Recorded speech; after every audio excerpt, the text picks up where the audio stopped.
यशामागे कोणतेही रहस्य नसते, असते ती प्रचंड मेहनत.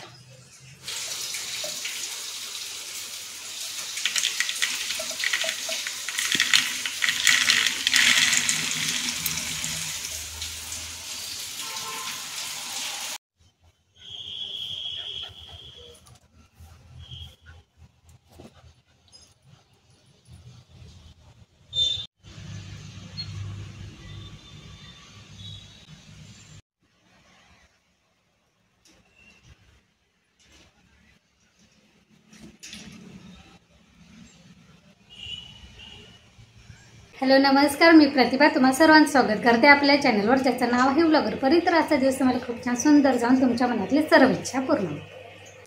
तर आता बरोबर 11:30 वाजलेले आणि आज आपण ह्या वेळेला व्लॉग सुरू करते. तर वेळ झालेला देवपूजेला. तर पहिल्यांदा आपण फुलं काढून आणू.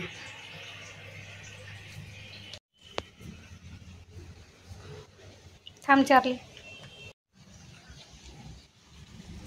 मस्त असं लिंबूचं झाड छान आलेलं आहे बघा.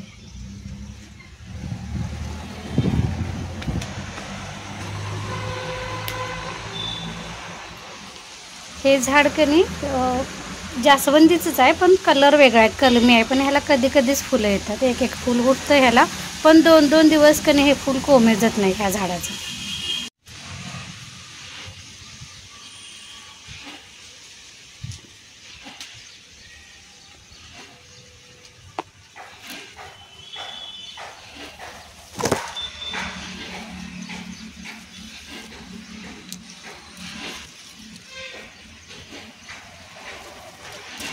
हे दोन्ही झाडं एकमेकात मिक्स आल्यामुळं कनी पांढरी आणि लाल अशी दोन्ही फुलं भेटतात.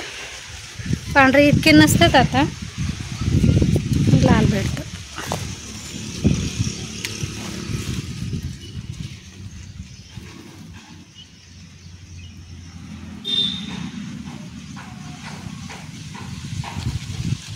हे टोमॅटो सारखं आलेलं, पण हे कनी मला वाटतं बेलवांग आहे. बेलवांग म्हणजे छोटे टोमॅटो असतात की नाही, छोट्या छोट्या आकाराचे.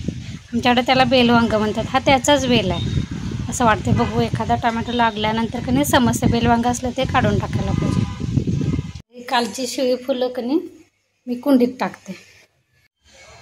त्या कुंडीत टाकलं कसं खत पण होतं. आज मी पसरट तव्यात कनी कारलं करणार आहे.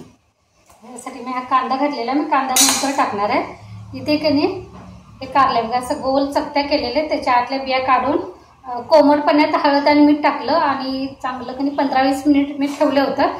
त्यानंतर साधं पाणी घालून कनी 3-4 वेळा धुवून घेतलं. त्यानंतर यामध्ये आपलं घरगुती लाल तिखट, मीठ, धना जिरा पावडर, गरम मसाला, थोडीशी साखर आणि हे घातलं. आगळ, आपली कोकमची आगळ असते की नाही ती घालायची. आगळ नसेल तर तुम्ही लिंबू पिळा तरी चालते. थोडंसं तेल घातलं आणि हे सगळं असं मी लावून ठेवलेलं आहे. 10 मिनिट लावून ठेवलं होतं. तर आपलं तेल चांगलं तापल्यानंतर पण त्यामध्ये हे मी ठेवणार आहे. तर इथे मी कोथिंबीर पण चिरून ठेवलेली आहे.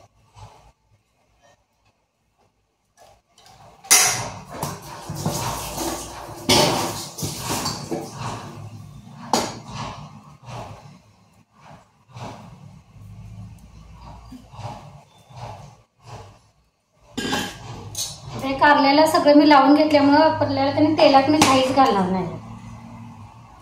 तर आपण तरी आता हे कारलं सगळं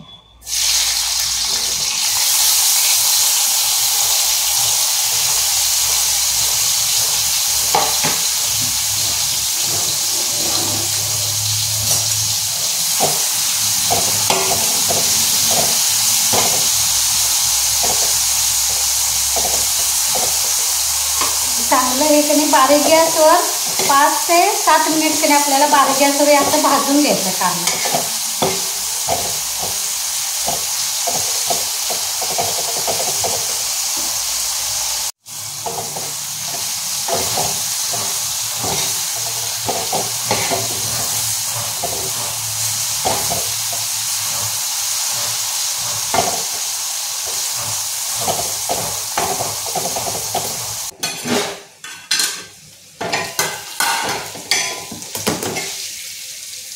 हे आपलं कारलं कनी भाजलेलं आहे, शिजलेलं पण आहे. तर यामध्ये हा कांदा घालूया.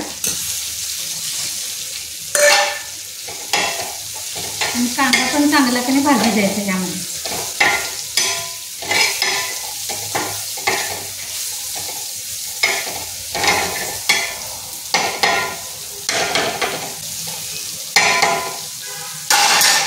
तुम्हाला आवडत असल्यास यात की नाही आवडत असलं की तर शेंगदाण्याचं कूट पण घातलं चालतं. माझ्याकडे आता हे सुकं खोबरं आहे किसलेलं मोठे. माझ्याकडे सुकं खोबरं आहे. हे बघा असं की नाही मिक्सरला बारीक करून ठेवलं की नाही ते विकतचा किस मिळतो की नाही असा सुटा सुटा कोरडा कोरडा तसा आपल्या घरी पण तयार होते आपोआपच तयार होते. खोबऱ्याचं तुकडं करायचं. हे मिक्सरला मी बारीक करून की नाही असं ठेवलेलं फ्रीजमध्ये ठेवल्यामुळे की नाही असं कोरडं राहतं आणि जास्त दिवस राहतं.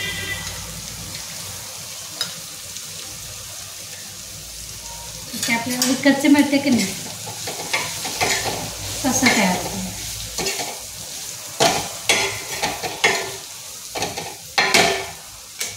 यावर आता झाकण ठेवूया आणि मस्तपैकी त्याने 5-7 मिनिट बारीक गॅसवर ठेवून द्या.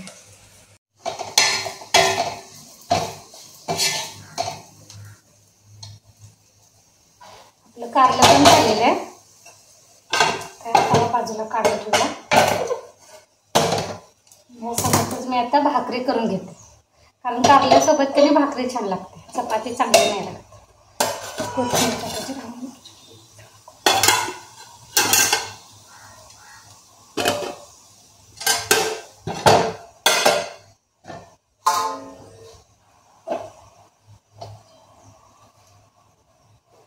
काळं वाटाणे ते काळं वाटाणं कधी मी काळ्या वाटाण्याची उसळ केली होती काल आणि जास्त भिजवताना थोडंसं झालं होतं मी थोडंसं ठेवलं होतं. आता पाण्याने स्वच्छ धुवून घेतले आणि भाकरी झाल्यानंतर कधी हे बारीक गॅसवर भाजून घ्यायचे वाटाणे आणि वाटाणे भाजल्यानंतर कधी थोडंसं वाटीत थोडंसं पाणी घ्यायचं त्यात मीठ घालायचं आणि ते मिठाचं पाणी ह्या वाटाण्यावर भुरभुरायचं आणि परत 2-4 मिनिट भाजायचं म्हणजे मस्त असं कधी कोरडं खायला छान लागते मिठातलं वाटाणं. तर हे शिल्लक राहिलेलं म्हणून मी आता शेवटी तव्यात टाकणार आहे. तर आता भाकरी करून घेते. ह्यासोबतच आजचा व्लॉग पण मी इथेच बंद करते. पुन्हा भेटू नवीन व्लॉगमध्ये. तोपर्यंत धन्यवाद.